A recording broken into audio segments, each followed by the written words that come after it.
हर हर महादेव। जय भोलेनाथ। आज इस वीडियो में हम श्रावण मास महात्म्य के 16वें अध्याय का रसपान करेंगे। इस अध्याय में शीतला सप्तमी व्रत का वर्णन किया गया है।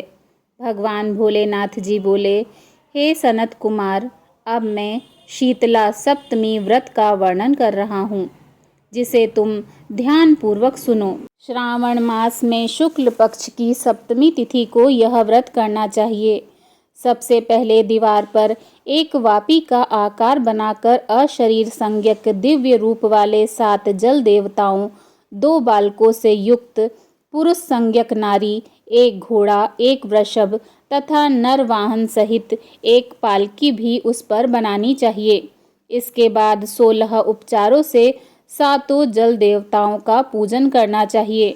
इस व्रत के साधन में ककड़ी और दधी ओदन का नैवेद्य अर्पित करना चाहिए। इसके बाद नैवेद्य के पदार्थों में से ब्राह्मण को वायन देना चाहिए।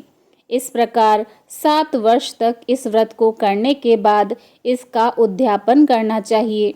इस व्रत में प्रत्येक वर्ष 7 सुवासिनियों को भोजन करवाना चाहिए।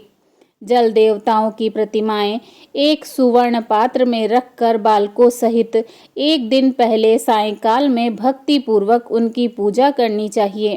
प्रातःकाल पहले ग्रह होम करके देवताओं के निमित्त चारु में होम करना चाहिए।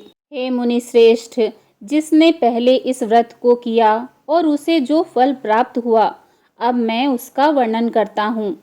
आप ध्यान पूर्वक सुनिए। सौराष्ट्र देश में शोभन नामक एक नगर था। उसमें सभी धर्मों के प्रति निष्ठा रखने वाला एक साहूकार रहता था। उस साहूकार ने जल रहित एक अत्यंत निर्जन वन में बहुत सा धन व्यय करके शुभ तथा मनोहर सीढ़ियों से युक्त पशुओं को जल पिलाने के लिए सरलता से उतरने चढ़ने योग्य दृढ़ पत्थरों से बंधी हुई तथा लंबे समय तक टिकने वाली एक बावली बनवाई और थके हुए राहगीरों के विश्राम करने के लिए अनेक प्रकार के वृक्षों से शोभायमान एक उद्यान का निर्माण करवाया। लेकिन वह बावली सूखी ही रह गई और उसमें एक बूंद पानी नहीं आया। साहूकार सोचने लगा कि मेरा प्रयास व्यर्थ हो गया है और व्यर्थ ही धन व्यय हो गया है। इसी चिंता में विचार करता हुआ वह साहूकार रात में वहीं सो गया। तब रात्रि में उसके स्वप्न में जल देवता आए और उन्होंने कहा कि हे धनद, जल के आने का उपाय तुम सुनो। यदि तुम हम लोगों के लिए आदर पूर्वक अपने पौत्र की बलि दो तो उसी समय तुम्हारी यह बावली जल से भर जाएगी। यह स्वप्न देखकर साहूकार ने सुबह अपने पुत्र को बताया। उसके पुत्र का नाम द्रविण था और वह भी धर्म कर्म में आस्था रखने वाला था। वह कहने लगा, आप मुझ जैसे पुत्र के पिता हैं। यह धर्म का कार्य है, इसमें आपको ज़्यादा विचार करने की आवश्यकता नहीं है। यह धर्म ही है जो स्थिर रहेगा और पुत्र आदि सब नश्वर हैं। अल्प मूल्य से महान वस्तु प्राप्त हो रही है, अतः यह क्रय अति दुर्लभ है। इसमें लाभ ही लाभ है। सितांशु और चंडांशु ये मेरे 2 पुत्र हैं। इनमें से सितांशु नामक जो ज्येष्ठ पुत्र है, उसकी बलि बिना कुछ विचारे किए आप दे दें। लेकिन पिताजी, घर की स्त्रियों को यह रहस्य कभी ज्ञात नहीं होना चाहिए। उसका उपाय ये है कि इस समय मेरी पत्नी गर्भ से है और उसका प्रसव काल भी निकट है, जिसके लिए वह अपने पिता के घर जाने वाली है। छोटा पुत्र भी उसके साथ जाएगा। हे पिताश्री, उस समय यह कार्य निर्विघ्न रूप से संपन्न हो जाएगा। पुत्र की यह बात सुनकर पिता उस पर अत्यधिक प्रसन्न हुए और बोले, हे पुत्र, तुम धन्य हो और मैं भी धन्य हूँ जो कि तुम जैसे पुत्र का पिता बना। इसी बीच सुशीला के घर से उसके पिता का बुलावा आ गया और वह जाने लगी। तब उसके ससुर तथा पति ने कहा कि यह ज्येष्ठ पुत्र हमारे पास ही रहेगा, तुम इस छोटे पुत्र को ले जाओ। इस पर उसने ऐसा ही किया।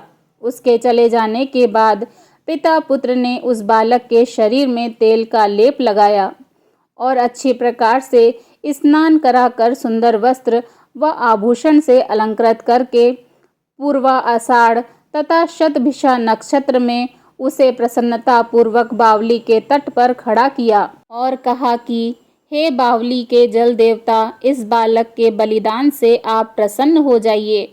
उसी समय वह बावली अमृत तुल्य जल से भर गई। वे दोनों पिता पुत्र शोक व हर्ष से युक्त होकर घर की ओर चले गए। सुशीला ने अपने घर में तीसरे पुत्र को जन्म दिया और 3 महीने बाद अपने घर जाने को निकल पड़ी। ससुराल आते समय मार्ग में वह बावली के पास पहुंची और उस बावली को जल से भरा हुआ देखा तो वह बहुत आश्चर्यचकित हो गई। उसने उस बावली में स्नान किया और कहने लगी कि मेरे ससुर का परिश्रम व धन का व्यय सफल हुआ। उस दिन श्रावण मास के शुक्ल पक्ष की सप्तमी तिथि थी और सुशीला ने शीतला सप्तमी नामक शुभ व्रत रखा हुआ था। उसने वहीं पर चावल पकाए और दही भी ले आई। इसके बाद जल देवताओं का उसने विधिवत पूजन किया। पूजन करके दही भात तथा ककड़ी का फल नैवेद्य के रूप में अर्पण किया तथा ब्राह्मणों को वायन देकर साथ के लोगों के साथ मिलकर उसी नैवेद्य अन्न का भोजन किया। उस स्थान से सुशीला का ग्राम 1 योजन की दूरी पर स्थित था। कुछ समय बाद वह सुंदर पालकी में बैठ दोनों पुत्रों के साथ वहां से चल पड़ी। तब वे जल देवता कहने लगे कि हमें इसका पुत्र जीवित करके इसे वापस करना चाहिए, क्योंकि इसने हमारा व्रत किया है। साथ ही यह उत्तम बुद्धि रखने वाली स्त्री है।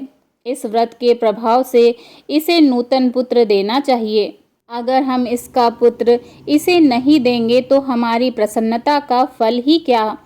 आपस में ऐसा कहकर उन दयालु देवताओं ने बावली में से उसके पुत्र को बाहर निकालकर माता को दिखा दिया और फिर उसे विदा किया। बाहर निकलकर वह पुत्र माता माता पुकारता हुआ अपनी माता के पीछे दौड़ पड़ा। अपने पुत्र का शब्द सुनकर उसने पीछे मुड़कर देखा। वहां अपने पुत्र को देखकर वह मन ही मन बहुत चकित हुई। उसे अपनी गोद में बैठाकर उसने उसका माथा चूमा, किंतु यह डर जाएगा इस विचार से उसने पुत्र से कुछ भी नहीं पूछा। वह अपने मन में सोचने लगी कि यदि इसे चोर उठा लाए तो यह आभूषण से युक्त कैसे हो सकता है, और यदि पिशाचों ने इसे पकड़ लिया था तो दोबारा क्यों छोड़ दिया। घर में संबंधी जन तो चिंता में समुद्र में डूबे होंगे। इस प्रकार सुशीला सोचती हुई वह नगर के द्वार पर आ गई। तब लोग कहने लगे कि सुशीला आई है।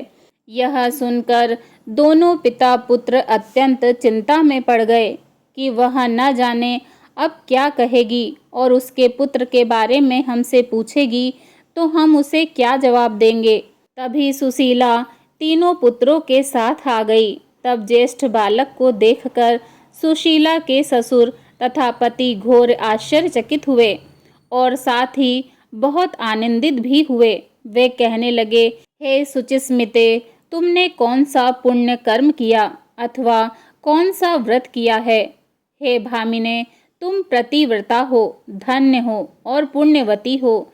इस शिशु को मरे हुए 2 माह बीत चुके हैं और तुमने इसे फिर से प्राप्त कर लिया, और वह बावली भी जल से परिपूर्ण है। तुम एक पुत्र के साथ अपने पिता के घर गई थी, लेकिन वापस 3 पुत्रों के साथ आई हो। हे शुभ्रे, तुमने तो कुल का उद्धार कर दिया। हे शुभानने, मैं तुम्हारी कितनी प्रशंसा करूं। इस प्रकार ससुर ने उसकी प्रशंसा की। पति ने उसे प्रेम पूर्वक देखा और सास ने उसे आनंदित किया। उसके बाद सुशीला ने मार्ग के पुण्य का समस्त वृत्तांत सुनाया। अंत में उन सभी ने मनोवांछित सुखों का उपभोग करके बहुत आनंद प्राप्त किया। हे मुनि श्रेष्ठ, मैंने इस शीतला सप्तमी व्रत को आपसे कहा है। इस विधि में दधि ओदन शीतल, ककड़ी का फल शीतल और बावली का जल भी शीतल होता है तथा इसके देवता भी शीतल होते हैं। अतः शीतला सप्तमी का व्रत करने वाले तीनों प्रकार के तापों के संताप से शीतल हो जाते हैं। इसी कारण से यह सप्तमी शीतला सप्तमी इस यथार्थ नाम वाली है। इस प्रकार श्री स्कंद पुराण के अंतर्गत ईश्वर सनत कुमार संवाद में श्रावण मास महात्म्य में शीतला सप्तमी व्रत कथन नामक 16वां अध्याय पूर्ण हुआ। बोलिए शीतला सप्तमी की जय, जल देवता की जय। हर हर महादेव शिव शंभु।